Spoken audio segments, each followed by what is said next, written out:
Bismillahirrahmanirrahim. Assalamu alaikum students. We are covering objective portion of CS 601, that is data communication, and this is the second part of the video. So let's start.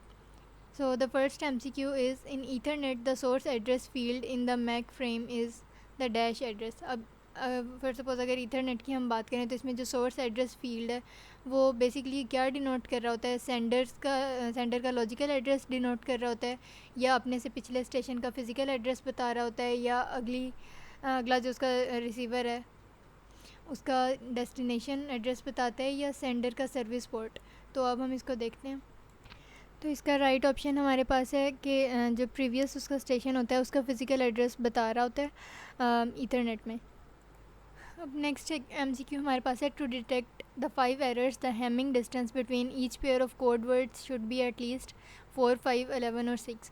अब Hamming distance जो है वो basically हमें code words के दरमियान में distance बताता है कि कितना डिस्टेंस होना चाहिए in order to detect certain number of errors. तो यहाँ पे हमारे पास क्या डेटा गिवन है कि 5 एरर्स जो हैं हमने उनको डिटेक्ट करना है। तो उसमें हैमिंग डिस्टेंस जो है वो तकरीबन एटलीस्ट मिनिमम जो है वो कितना होना चाहिए। तो हैमिंग डिस्टेंस और number of errors to be detected, इनका आपस में क्या रिलेशन है। डी मिनिमम, यहाँ पे डी मिनिमम जो है ये मिनिमम डिस्टेंस है, मिनिमम हैमिंग डिस्टेंस, और इसका क्या रिलेशन है, it is equal to 2t+1। अब यहाँ पे टी जो है it is the number of errors which needs to be detected. तो अब यहाँ पे हमारे पास MCQ में क्या ऑप्शन है, क्या गिवन है कि 5 एरर्स को हमने डिटेक्ट करना है। तो अब यहाँ पे देखें कि अगर यहाँ पे हम 5 वैल्यू प्लेस करें तो 2 × 5 10 + 1 11। तो यहाँ पे जो है वो आपके पास 11 राइट ऑप्शन है। अच्छा, अब उसके बाद देखें, if the ASCII character H is sent and the character I is received, what type of error is this? Single bit, multiple bit, burst या रिकवरेबल। अच्छा, अब यहाँ पे देखें कि अगर अल्फ़ाबेटिकली हम देखें अल्फ़ाबेट्स को, तो H अगर सेंड हुआ है और असल में और लेकिन इंटरप्रेट होके क्या आ गया आई, तो इसका क्या मतलब है कि H के बाद आई फॉलो कर रहा होता है। तो ये बेसिकली सिंगल बिट एरर है कि H टाइप होना था लेकिन शो जो है वो आई हो गया, तो ये सिंगल बिट है। इसी तरह एक MCQ आता है कि अगर वो आपको कहे कि H लिखा था लेकिन N फॉर एग्ज़ाम्पल यहाँ पे रिसीव हो गया, तो फिर वो कौन सा एरर होगा, वो बर्स्ट होगा कि काफ़ी सारे उसमें अल्फ़ाबेट्स जो हैं वो दरमियान में मिसिंग हैं, लेकिन अब यहाँ पे सीक्वेंस है। अब इसी तरह अगर वो यहाँ पे कहते हैं कि C जो है वो सेंड हुआ था लेकिन D रिसीव हो गया, तो भी अगेन ये सिंगल बिट। तो आप लोगों ने क्या करना है कि इन दोनों का आपस में डिफरेंस देखना है। अगर तो वो सिंगल बिट यानी कि सिंगल कैरेक्टर उसने स्किप किया होगा तो वो सिंगल बिट एरर होगा, लेकिन अगर उसने मल्टीपल नंबर ऑफ़ अल्फ़ाबेट्स जो हैं वो आगे स्किप करके अगला कोई कैरेक्टर रिसीव हुआ होगा तो वो क्या होगा, वो बर्स्ट होगा। तो आप लोगों ने इसको गौर से पहले देख लेना है। Okay, so the next MCQ is, at the CRC generator cyclic redundancy check generator dash is added to the data unit after the division process. कि इसमें क्या होता है कि पूरी डिवीजन प्रोसेस जब पूरा कैरी आउट हो जाता है तो उसके बाद क्या ऐड किया जाता है उस डिवीजन प्रोसेस में के एंड पे जो डेटा यूनिट आपको रिसीव होता है उसमें क्या ऐड किया जाता है। ज़ीरोज़ को ऐड करते हैं, वंस को ऐड करते हैं, पॉलिनोमियल को करते हैं, या CRC रिमाइंडर को। तो यहाँ पे देखें कि CRC रिमाइंडर को ही ऐड करते हैं। क्यों? क्योंकि जो साइक्लिक रिडंडेंसी चेकर होता है जनरेटर, उसमें basically remainder is playing the most vital part. और यहाँ पे आप ये देखें, इस पे in cyclic redundancy checking word forms the check bits. Check bits कौन सी होती हैं, जो डेटा में जो है वो at the very end of division add की जाती हैं। तो ये देखें, the remainder in cyclic redundancy checking word forms the check bits the reminder.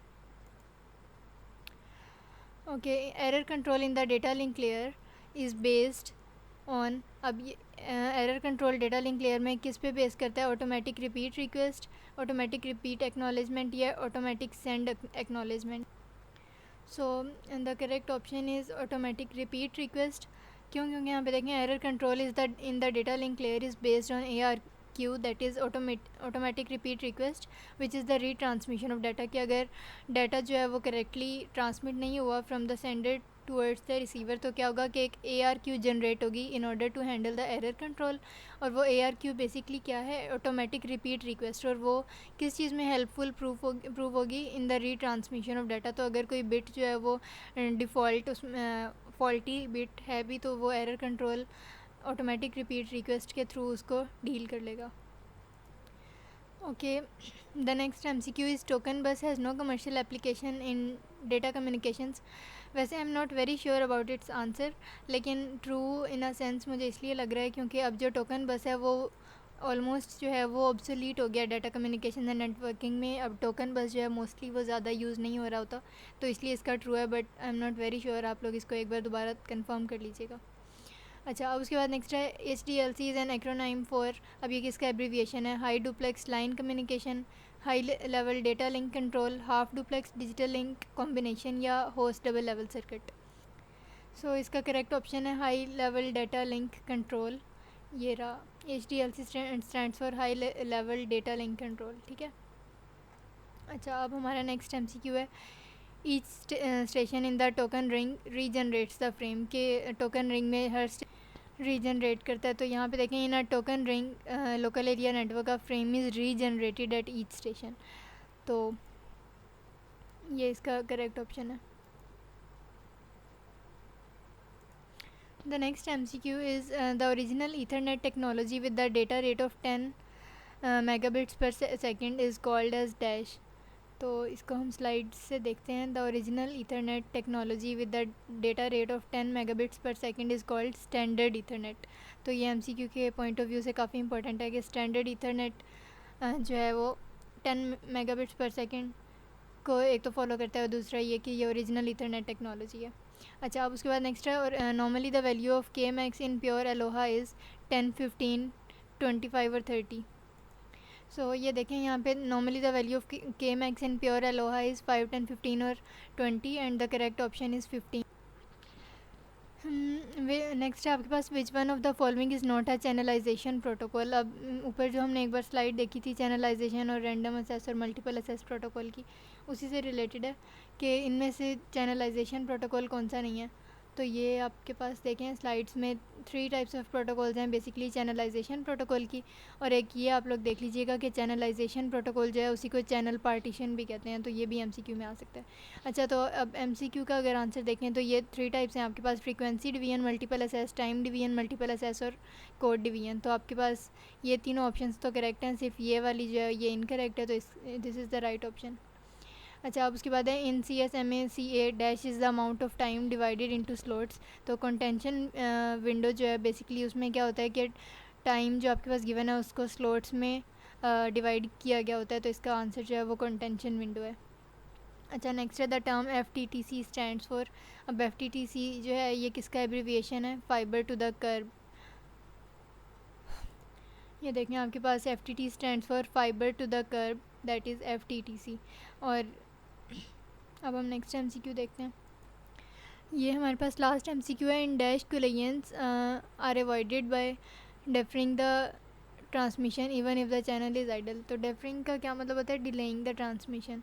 तो अब ये 4 आपके पास ऑप्शन हैं, slotted frame, deployment frame, contention window या इंटर फ्रेम स्पेसिंग। तो इनमें से कौन सा ऐसा मेथड है जिसमें कोलिजन्स को अवॉइड करने के लिए हम ट्रांसमिशंस को डिले कर देते हैं इवन दो कि चैनल आइडल भी हो? आइडल का क्या मतलब है कि वो फ्री है, बिज़ी नहीं है, उसमें फॉर द टाइम बिंग कोई बिट जो है या नंबर ऑफ़ बिट्स जो हैं वो ट्रैवल नहीं कर रही।